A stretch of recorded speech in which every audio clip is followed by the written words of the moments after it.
భగవద్గీత 2వ అధ్యాయం 13వ వచనం.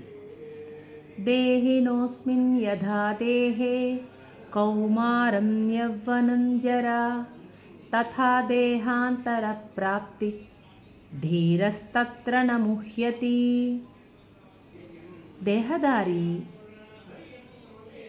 మొదట్లో అంటే బాల్యం నుండి కౌమారానికి, కౌమారం నుంచి యవ్వనానికి, యవ్వనం నుంచి ముసలితనానికి ఎలా అయితే అంచెలంచెలుగా వెళ్తూ ఉంటాడో, టైం అయిపోయిన తర్వాత, సమయం అయిపోయిన తర్వాత ఈ దేహాన్ని విడిచి ఇంకొక దేహంలోకి ప్రయాణం చేస్తాడు.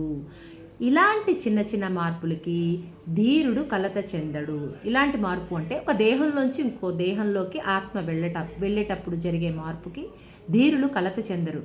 ఒక దేహంలోంచి ఇంకో దేహంలోకి వెళ్ళడం అంటే ఈ దేహానికి తనువు చాలించడం అనమాట. అందుకనే తనువు చాలిస్తుంది, దేహం తనువు చాలిస్తుంది, ఈ దేహాన్ని విడిచిపెడుతుంది అని అర్థం. పైగా నువ్వు ఎవరి కోసం కంగారు పడుతున్నావు అర్జున? ఇలాంటి మార్పులు జరుగుతూ ఉంటాయి కదా. నువ్వు భీష్ముడు, ద్రోణుడు వాళ్ళ శరీరాలను విడిచి వాళ్ళ ఆత్మలు వెళ్ళిపోతాయి. వాళ్ళిద్దరూ పవిత్రాత్మలు.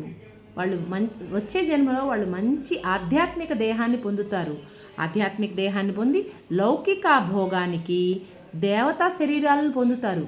ఇంకా ఇది చాలా మంచిది, నువ్వు వాళ్ళకి మంచి చేస్తున్నావు, వాళ్ళ ఆత్మలను రిలీజ్ చేస్తున్నావు అందులో నుంచి. ఇలాంటి వాటికి ధీరుడు అంటే నువ్వు ధీరుడివి కదా, కలత చెందకూడదు అని శ్రీకృష్ణుడు అర్జునుడికి చెప్తున్నాడు. ఏమని? దేహం శాశ్వతం కాదు, ఆత్మ శాశ్వతమైనది. దేహంలో నుంచి ఆత్మ ఇంకో దేహంలోకి వెళుతుంది. ఇది చాలా క్లియర్గా ఉంది.